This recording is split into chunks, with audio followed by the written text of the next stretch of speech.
You know, I don't think there's one Batman movie out there that I actually hate. I love the Tim Burton Batman movies. Keaton is my all-time favourite. I love the Joel Schumacher Batman movies, even Batman and Robin.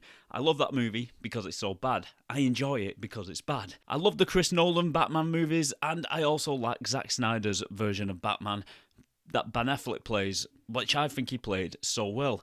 And then, of course, we get on to Robert Pattinson, which, once again, I enjoy. There is not one Batman movie I actually dislike. But I often think to myself, I would have done this differently, or I would have done that differently. So today, I'm going to be bringing to you my movie pitch for a solo Batman movie. Okay, so the first character in my movie pitch is, of course, Batman, and I've always liked the idea of two actors who I think would play Batman really well. Now, the first one I'm going to mention isn't really ideal for this pitch, but I want to mention him anyway because I've always liked the idea of him playing this character, and that is Josh Brolin. I think he would make a superb Batman, but I think he would make a great, grizzled, older Batman, a Dark Knight Batman, you might say. So for this movie, he's not quite right, but I just thought I'd mention him anyway. For this movie, I like the idea of having Jensen Ackles from Supernatural for this. He's actually voiced a few of the Batman characters in the cartoons and Batman, I believe, and he does a fantastic job. And I think the look of him as well just suits this role perfectly. I think he would make a fantastic Batman. We know that he can play a brooding character because he's done it on Supernatural for many years. And then when he appeared in The Boys as Soldier Boy, I think he was phenomenal. And I think he would be awesome behind the cowl as Batman. And the next character is the Joker, and for me, there's only one actor who I would love to see in this role, and that is William Dafoe. I would love to see him take on this role. We've seen him as the Goblin in Spider-Man, and he has that intense, creepy smile. Imagine what he could bring to this character with those facial expressions, with his manic acting. He would bring a superb version of Joker to the big screen. I have no doubt about it. And I think he would fast become one of the favourites. He would be up there with Heath Ledger and Jack Nicholson. No problem. The next character in my movie pitch is Commissioner Gordon. And for some strange reason, I like the idea of Bryan Cranston in this role. Don't ask me why. It just kind of popped into my head. And I thought, yeah, I can see it with the moustache and the glasses. And he's a phenomenal actor as well. And I think he would bring a lot of energy to this character. And he'd probably give us something we've never seen before. I think Bryan Cranston would be a fantastic Commissioner Gordon. The next character is Harvey Bullock, and for the longest time, the only person I could think of to play Harvey was Russell Crowe.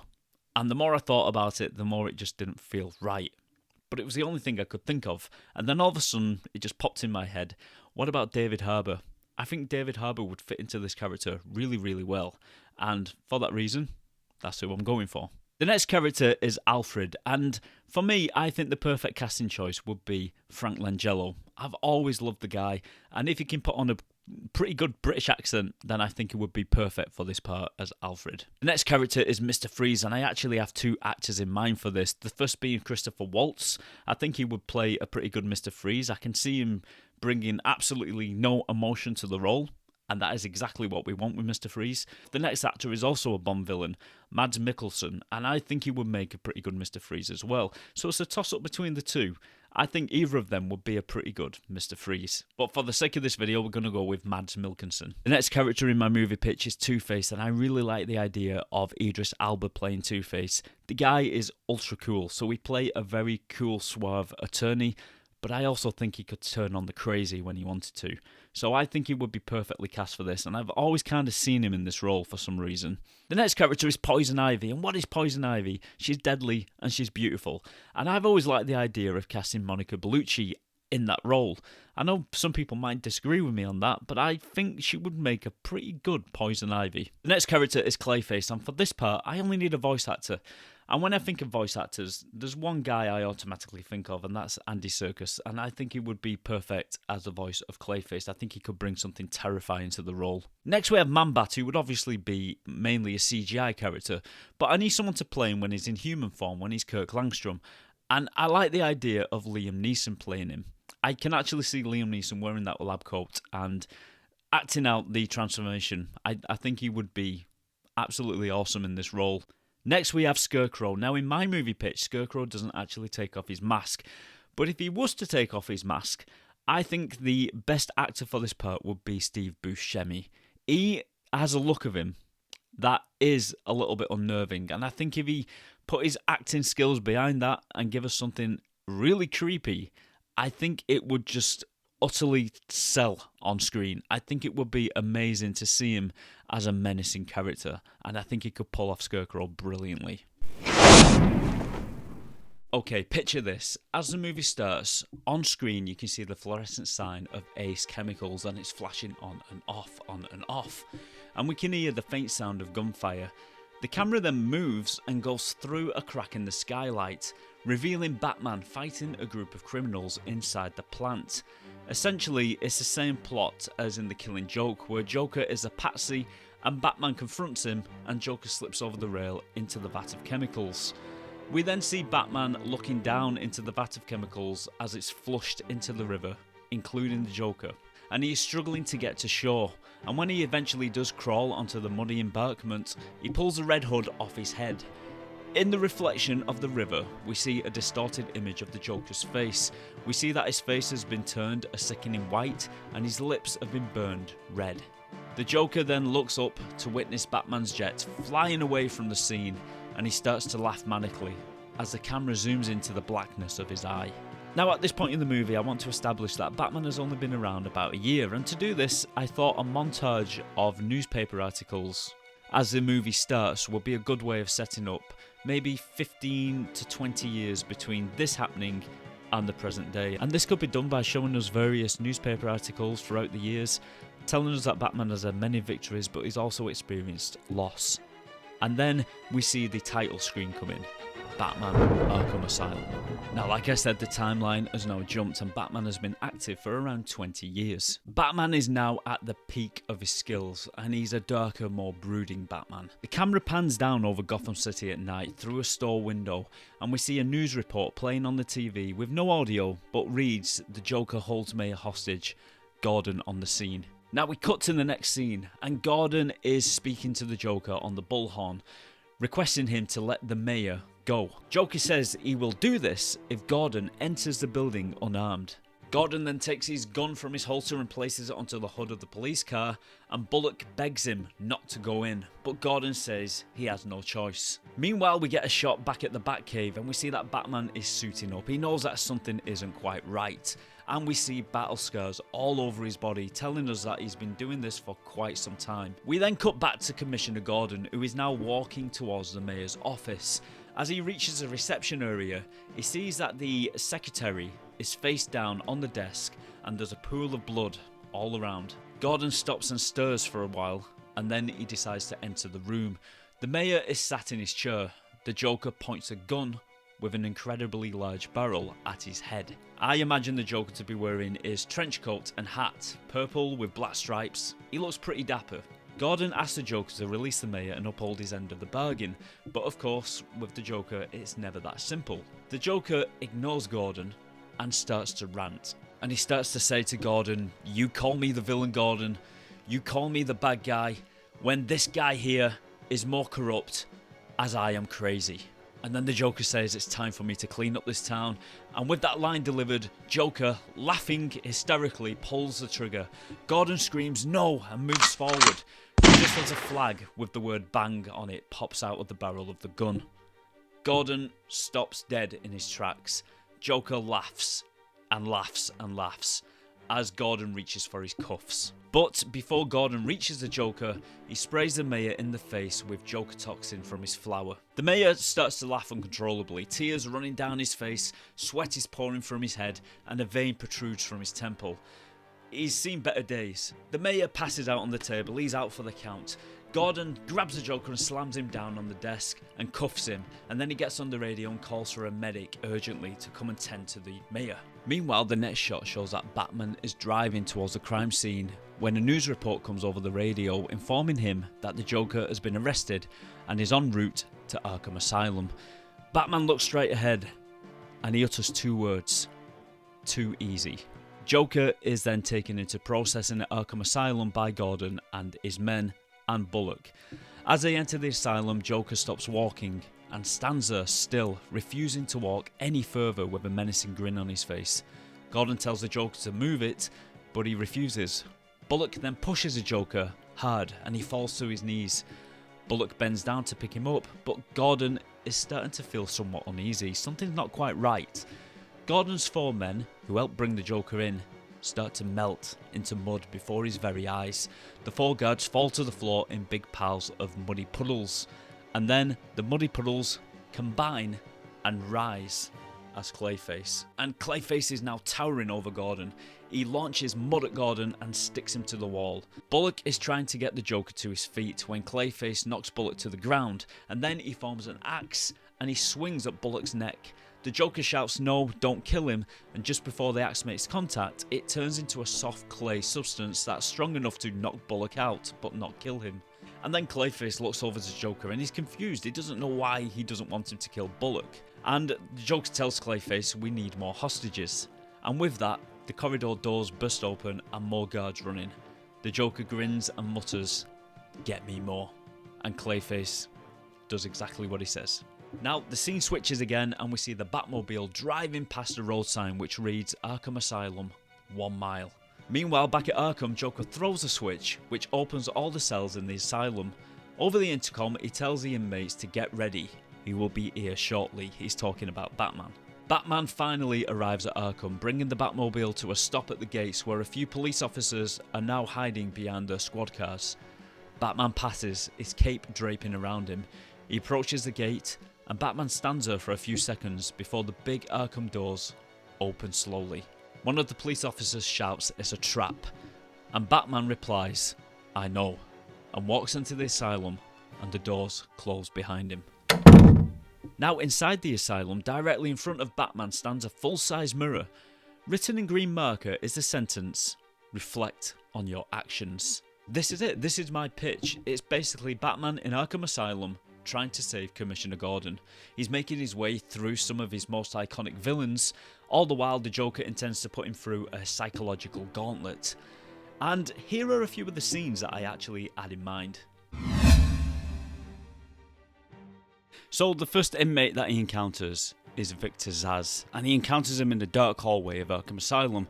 Zsasz has just taken the life of a guard and he's slicing his skin, adding another tally mark to his badly scarred body. Over the speaker, we hear Joker say the following: "You captured Victor Zsasz over 10 years ago, bringing his excessive killing spree to an end. But Zsasz escaped 2 years ago and murdered a small family as they slept. But you caught him and brought him back home, safe and sound. And today, he is killed again. How many lives could you have saved if you just put this beautiful specimen out of his misery? You have blood on your hands, Bats." And with that, Zsasz runs at Batman, trying in vain to slice Batman as Batman dodges every single attack, and with one swift move, renders Zsasz unconscious and ties him up. Batman then walks down the corridor and around the corner, and over the speaker we hear Joker say, "You should really finish the job, Bats. One day, he will kill again." As Batman walks the corridors of Arkham, he notices arrows that are painted on the ground, directing him to the old courtroom wing, a part of Arkham that is long forgotten. And I've actually taken this from the Arkham Asylum video game. In that game, there's arrows on the floor telling the player which way to go around the asylum. So I thought it would be fun to include that in the movie, so Joker can steer Batman around the asylum, taking him exactly where he wants him to go. Now, like I said, Batman enters this old courtroom wing, a part of Arkham that has been long forgotten. Batman enters the room to see a familiar face. Well, 2 faces to be exact. Two-Face is standing behind a judge's bench as Batman approaches. Two-Face shouts order and slams a hammer on the gravel. Batman stops. Two-Face growls court is now in session. And Batman responds, who is on trial. 2 Arkham inmates bring Bullock, who is battered and bruised, to the prisoner's dock. And with that, Two-Face continues, "Harvey Bullock, a bent cop, and you, Batman, you are his attorney. Convince me that this man is innocent and I'll spare his life." Now, Batman knows that all of this is just a game. In the end, Two-Face will have to flip his coin. So, Batman isn't in control here, but he has no choice but to play along for now. Two-Face goes on to accuse Bullock of being a bent cop, and he should be struck off permanently, meaning kill him. Batman asks what evidence does Two-Face have, and Two-Face calls an Arkham patient to the witness stand. Now, the Arkham patient claims that Bullock beat a confession from him and made him give up the location of a little girl that he kidnapped. And Bullock shouts out that he did beat a confession out of this man, and he would do it again. The little girl was, after all, found safe and sound. And with that, Two-Face angrily slams his mallet down on the gravel and says to Bullock, "The inmate is not on trial today, you are, and it sounds like you just pleaded guilty. The only question now is, do you get life or the death penalty?" And then Two-Face points a gun at Bullock, and with his other hand he produces a coin from his pocket, one side badly scratched. Two-Face then flips the coin, but Batman has already reacted by tossing a small marble-sized ball that produces a flashbang, blinding Two-Face, who drops his coin. Now, whilst Two-Face is down on the floor, blindly looking for his coin, Batman has already thrown a batarang at one of the inmates and knocks him out cold, whilst the other throws his fist towards Batman's head. He ducks and dives and takes two of the inmates' ribs with a solid punch and a devastating uppercut. And then Batman turns his attention towards the inmate in the witness stand and tells him to go back to his cell, and the inmate gladly obeys. Meanwhile, Two-Face has finally found his coin. He flips it and shouts, "It's the death sentence," and starts to shoot. First at Bullock, who ducks for cover, and then at Batman, who dives into the jury seating area, whilst bullets splinter the oak wood Batman hides behind. As Two-Face proceeds to shoot his weapon, Batman drops a smoke pellet, filling the room with smoke. Two-Face is now angry and panicked, shooting blindly into the smoke, until Batman appears from behind and takes Two-Face down. Batman then helps Bullock from the dock, and Bullock directly heads to Two-Face, grabbing him by the arm and placing the cuffs on him. Bullock then looks over to Batman and informs him that Joker has Gordon. Batman says he knows, and he leaves the courtroom. Now, when Batman leaves the courtroom, he proceeds to follow the arrows around the dark corridors of Arkham Asylum. And these arrows lead him to Mr. Freeze, who is sitting in his chilled room, his ice gun in his hand, and he's staring at a picture of his wife upon the wall. Batman walks past and asks Mr. Freeze, "Am I going to have any trouble with you?" To which Mr. Freeze responds, "I have no part in this madness. My wife is being treated at Wayne Tech, and I thank you for that, Mr. Wayne." Batman is like, holy shit, he knows who I am. Mr. Freeze asks, "How is my wife, Mr. Wayne?" Batman pauses and then decides to respond. "She's stable, Victor. We are making good progression. She's in good hands, I promise you." After the briefest silence, Batman asks Mr. Freeze why has he retrieved his ice gun. Mr. Freeze responds, "Protection, Batman."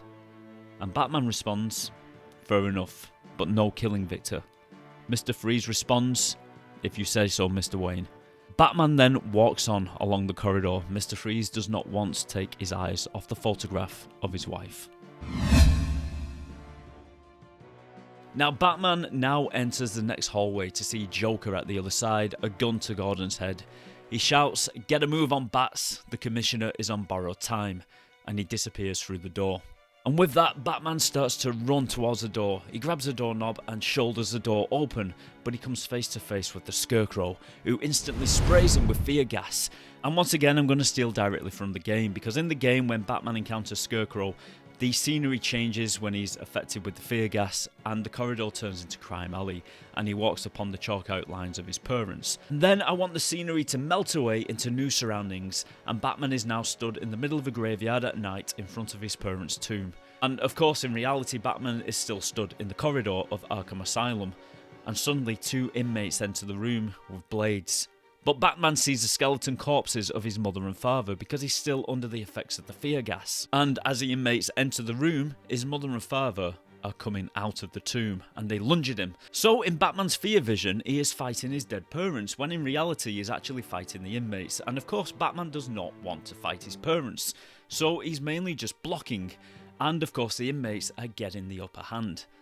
Meanwhile, back in the Batcave, Alfred can see that Bruce has been poisoned, and he remote activates an antidote that is built into Batman's utility belt that comes out on a mechanical arm and injects him. And of course, the antidote doesn't work straight away, and for a few minutes Batman is still defending himself against what he thinks are his dead parents. But eventually the visions do disappear and Batman notices that he's fighting inmates, and with a little difficulty he gets back to his feet and he takes the inmates down. He turns his head and he sees that the Scarecrow is attempting to run, but Batman throws a batarang and punches the fear gas canister on the Scarecrow's back. Then of course Scarecrow inhales this gas and it shows him his own fears whilst he cowers in the corner of the room. Batman then, still a little shaken by this whole experience, falls against the wall and takes a few deep breaths, and then he thanks Alfred over his earpiece and pushes open the next door.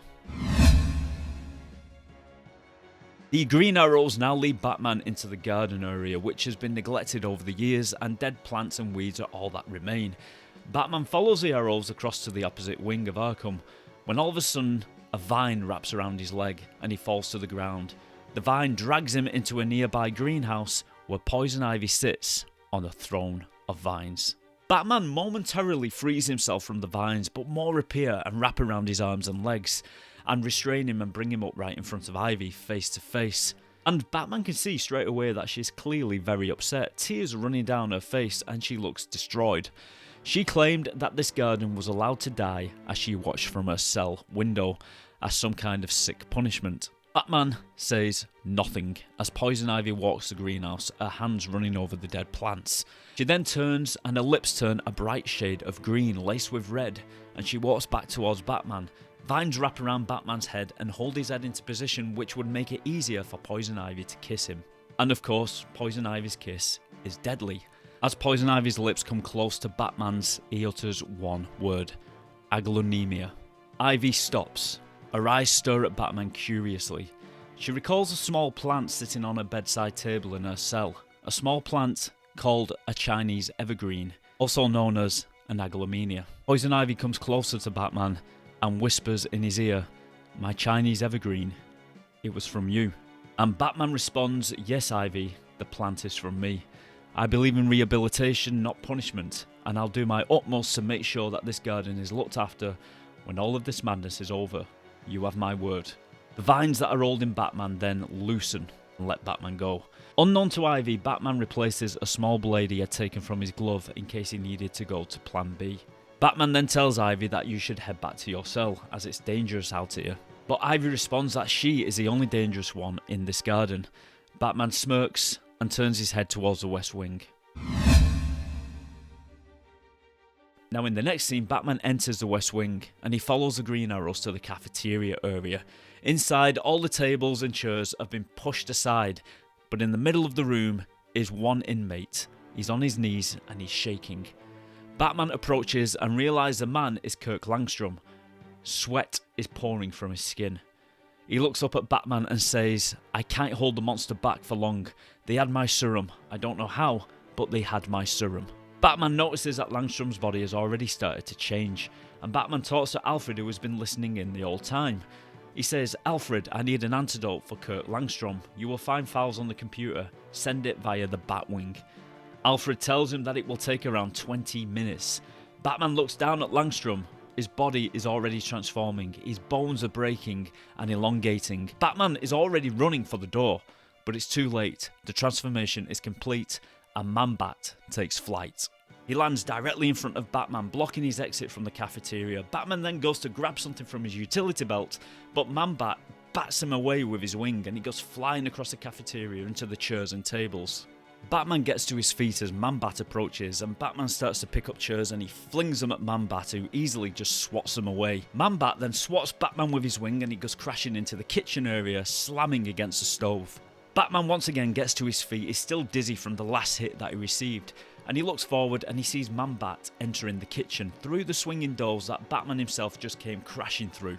And instantly Batman is just looking around the kitchen for anything to use against Man-Bat, and he notices a big can of cooking oil and he knocks it to the floor, spilling the oil everywhere, and of course Man-Bat slips in this. Batman then arms himself with a gigantic cooking pan and proceeds to hit Man-Bat around the head. This angers the creature, who kicks Batman across the room, where he collides with a cupboard full of kitchen utensils. Man-Bat then launches at Batman and goes to bite, but Batman has already grabbed a rolling pin that fell from the cupboard and shoves it into Man-Bat's jaws. And this gives Batman a chance to get to his feet and vault over the kitchen ovens and make a run for it. As Batman runs back into the cafeteria, Man-Bat bites the rolling pin in two and runs towards the door, slipping again on the oil. Batman is almost at the door when Man-Bat grabs Batman by the shoulders with his feet and flaps his wings and launches the two of them into the air and straight through the cafeteria's skylight.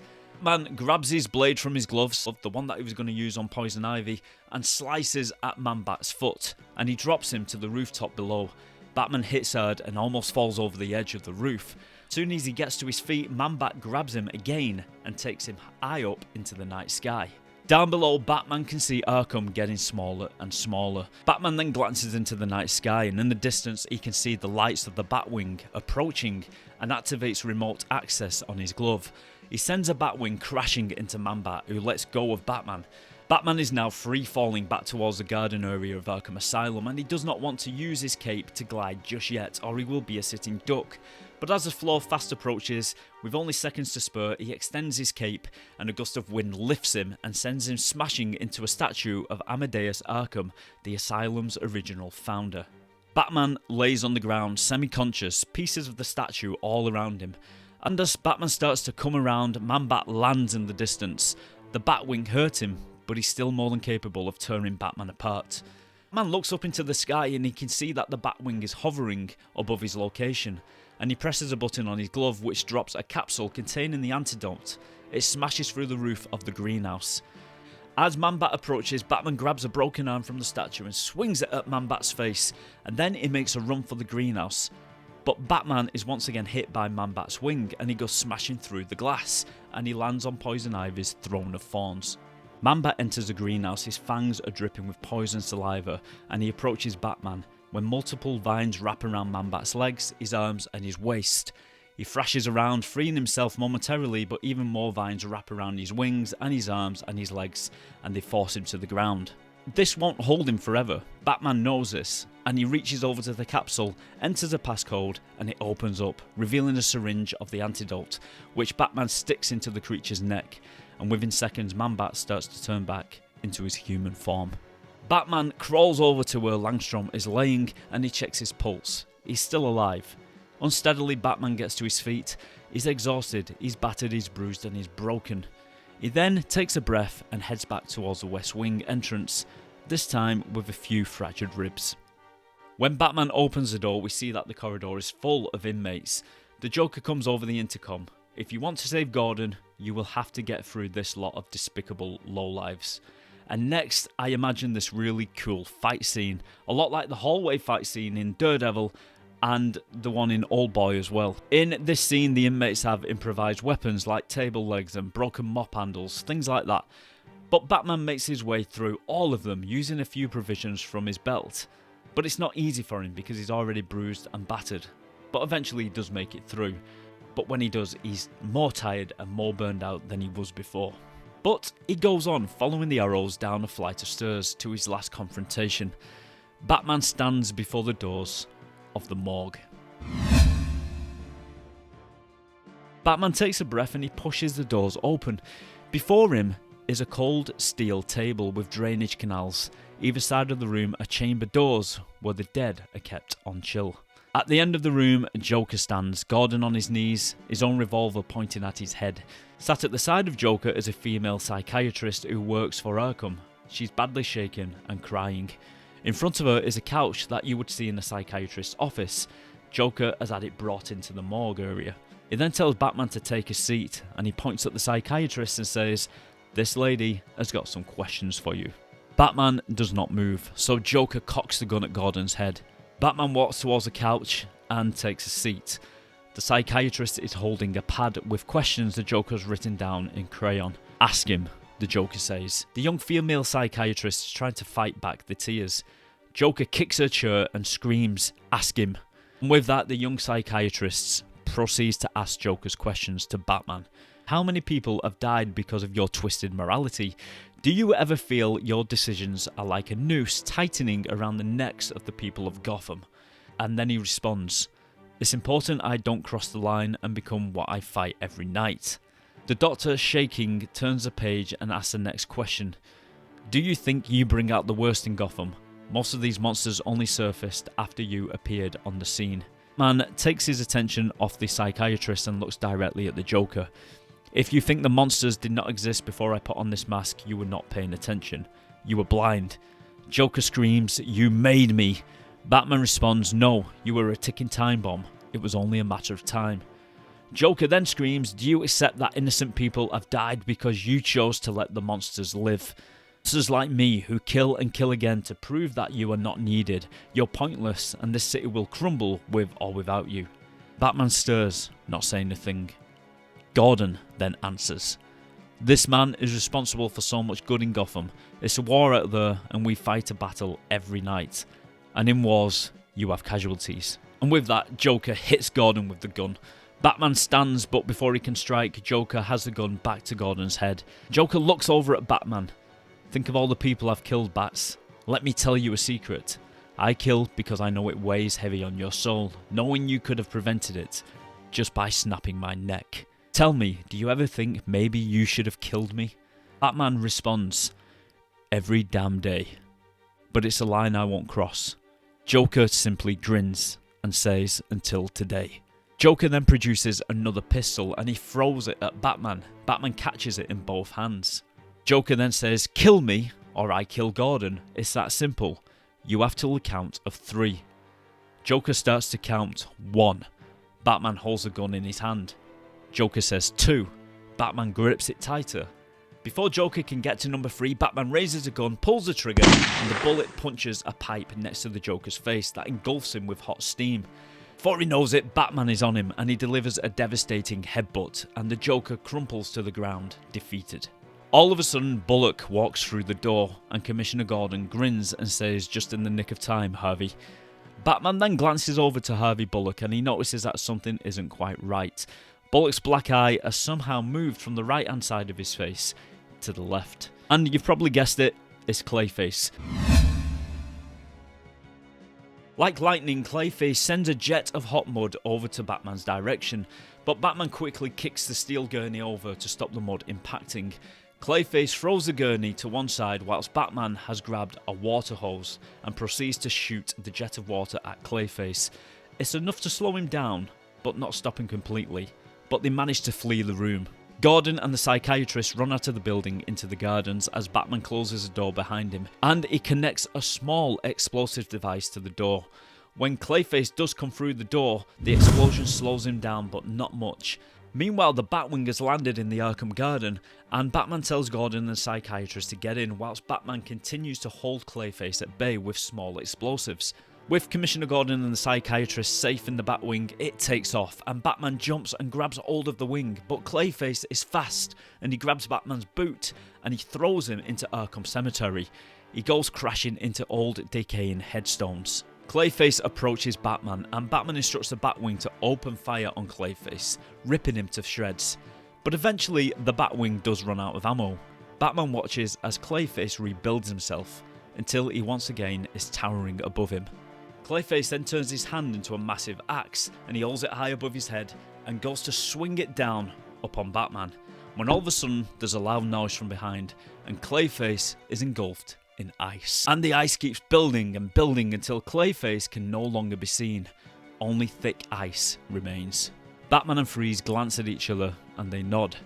"Look after my wife, Mr. Wayne," Freeze requests as he turns and walks back to his cell. With difficulty, Batman gets back to his feet and boards the Batwing in front of Gordon and the psychiatrist, and it takes off into the night sky.